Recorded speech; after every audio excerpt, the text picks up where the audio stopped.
ସାଙ୍ଗମାନେ ଚାଲନ୍ତୁ ବନେଇବା ମାଛ ଭଜା। ଏଇ ମାଛଟିର ନାଁ କ'ଣ ନିଶ୍ଚୟ କମେଣ୍ଟ କରିବେ। ଏବେ ମାଛକୁ କାଟି ନେବା।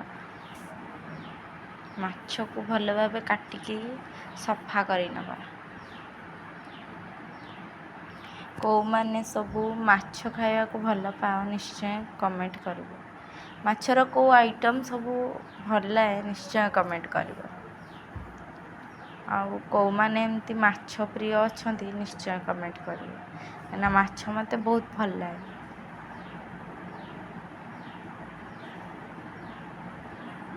ଏବେ ମାଛକୁ ମୋ ବୋଉ ଭଲ ଭାବେ କାଟି ନେଉଛି।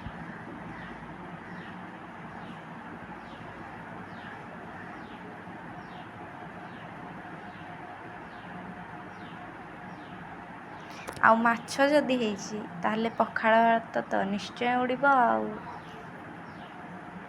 ଏବେ ମାଛକୁ କାଟି ନେଉଛି।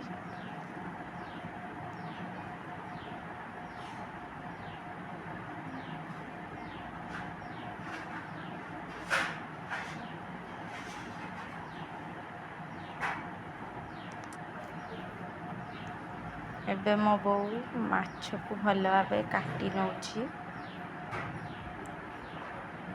ମାଛକୁ ସଫା କରି ମାଛ କଟା ସରିଲା। ଏବେ ଚାଲନ୍ତୁ ମାଛକୁ ଭଲ ଭାବେ ଧୋଇ ନେବା ପରିଷ୍କାର କରି।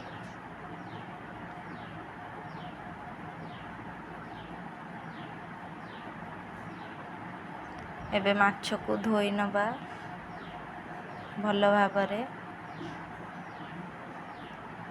ଧୋଇକି ଗୋଟେ ପ୍ଲେଟ୍କୁ ଦେଇଦେବା। ଏବେ ଆମର ମାଛ ଧୁଆ ସରିଲା। ଚାଲନ୍ତୁ କଡ଼େଇ ବସାଇ ନେବା ମାଛ ଭଜା ପାଇଁ। ସେଥିରେ ହଳଦୀ ଗୁଣ୍ଡ, ଲଙ୍କା ଗୁଣ୍ଡ, ସ୍ୱାଦ ଅନୁଯାୟୀ ଲୁଣ ଦେଇ ଭଲ ଭାବରେ ମାଛର ପେଟ ପିଠିକୁ ଭଲ ଭାବରେ ହଳଦୀ ବୋଳିଦେବା। ନା ଆଜି ହେଉଛି ମାଛର ହଳଦୀ ସେରେମନି, ସେଥିପାଇଁ ମାଛର ଦେହ ମୁଣ୍ଡ ଚାରିଆଡ଼େ ହଳଦୀ ବୋଳିବ। ତାପରେ କଡ଼େଇ ଗରମ ହେଇସାରିଲା ପରେ ତେଲକୁ ପକାଇଦେବା। ତେଲ ଫୁଟି ସାରିଲେ ଏବେ ଏପଟ ସେପଟ କରି ମାଛକୁ ଭଲ ଭାବେ ଗୋଳେଇ ନେବା, ଯେମିତି ପେଟ ପିଠି ତା'ର ମସଲା ପୁରା ଭର୍ତ୍ତି ହେଇଯିବ। ଏବେ ଗୋଟି ଗୋଟି କରି କଡ଼େଇରେ ଛାଣି ନେବା। କାହାକୁ ମାଛ ଛାଣି ଆସେ ନିଶ୍ଚୟ କମେଣ୍ଟ କରିବେ। କାହାକୁ ସବୁ ମାଛ